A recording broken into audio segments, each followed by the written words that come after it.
자, 조 대표님 반갑습니다. 네, 반갑습니다.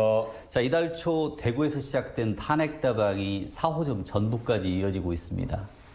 그 전국 순회를 시작하신 배경과 참여하신 시민들 반응이 궁금합니다. 네, 조국혁신당은 이런 상황에서 검찰 수사가 되고 난 뒤에 움직일 사안이 아니다라고 보고 탄핵에 대한 각종 불법의 혐의가 분명히 있기 때문에 그걸 기초로 소추문을 만들었고요. 그거를 가지고 국민들에게 여의도로 와라 이런 방식이 아니라 저희가 직접 각 지역들을 찾아가야겠다라고 마음을 먹었습니다. 제가 대구에서 가장 처음 시작을 했는데 대구가 통상 말하는 거 보수의 아성이라고 얘기를 합니다만은 실제 현장에 갔더니 분위기는 완전히 달랐습니다. 저한테 오신 한 시민이 나이가 좀 상당히 드신 남성이셨는데 자기는 지난 대선에서 윤석열 후보를 찍었다. 그런데 도저히 이제 못 참겠다 이런 얘기를 하시면서 저보고 탄핵을 하라고 막 얘기를 하시는 거예요. 국민들의 마음은 거의 유사한 상태에 있다라고 좀 보고 있습니다. 네.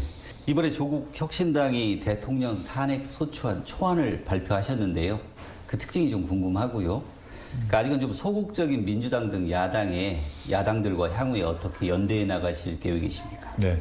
대통령 소추안은 정치적인 비난만이 아니라 법적인 문제점을 밝혀야 하는 법률 문서입니다. 그리고 이 문서는 그 헌법재판소에 제출되게 되면 수정이 불가능합니다. 그걸 전제로 판단만 하기 때문에 중간 변경이 불가능하기 때문에 저희가 이번에 좀 미리 이제 발표를 한 이유도 국민 여러분과 또 언론과 또 다른 정당과 협의해서 완성도를 높이기 위함이고요. 이 검찰이 수사를 더해서 또 추가 증거가 나오면 민주당도 전격적으로 합류할 것이라고 예상하고 있습니다. 자, 이제 윤석열 정부에서 검찰에 대한 평가 부탁드리고요. 앞으로 검찰 개혁이 어떤 방향으로 이루어져야 된다고 생각하십니까? 2년 반 동안에 한 거라고는 과거 문재인 정부 수사밖에 없습니다. 근데 현 시점에 살아있는 권력이 누구냐? 윤석열, 김건희 두 사람이죠.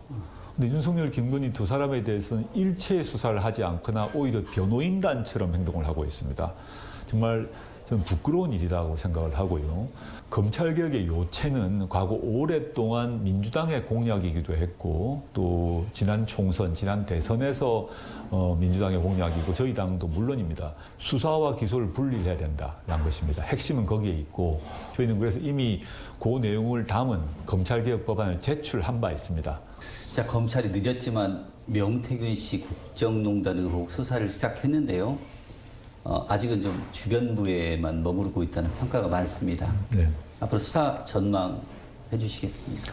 지금까지 창원지검이 하고 있는 수사는 명태균, 김영선 그리고 관련된 지방선거 관계자들의 정치자금법 위반으로 제한되는 느낌입니다.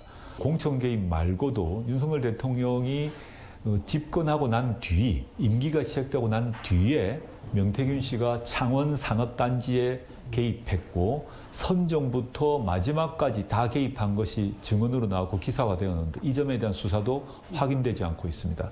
총장 직할로 새로운 기구를 두고 모든 국민들이 더 잘 감시할 수 있고 투명하게 만들어야 되지 않나 이런 생각을 가지고 있습니다. 자, 평소에 그 전북을 포함한 호남에서 민주당 독점 체제를 깨야 한다는 말씀, 그런 입장 견지해 오셨는데 앞으로 1년 반 남은 지방선거에서 가능하시겠습니까? 영광곡성에서 평균으로 보게 되면 두 지역 평균 30%를 얻었습니다. 지역 군수선거에서 한 명을 뽑는 데는 저희가 졌습니다. 그렇지만 26년 6월까지 저희가 준비를 지금 하고 있는데 지역위원회 만들고 또 조강특위, 조직강화특별위원회 만들어서 시작을 했는데요. 그렇게 되면 26년 6월에는 한 30% 정도 얻지 않을까. 그때는 한 명만 뽑는 선거가 아니라 도의원, 시의원 여러 명을 뽑지 않습니까? 거기서 30%를 획득하는 것이 저희의 목표입니다. 자, 다음 달 12일이죠. 조 대표께서도 대법원 최종심을 이제 네. 앞두고 계신데요. 어떤 말씀 해주시겠습니까? 네, 어떤 판결이 나든 간에 저는 정치를 계속하겠다는 마음으로 창당을 했기 때문에 앞으로도 정치의 길을 걸을 것이고 조국혁신당은 또 대법원 선고가 어떤 결과가 나오든 간에 자신이 해야 될 정당으로서 역할을 할 것입니다. 자, 오늘 말씀 감사합니다. 네, 고맙습니다.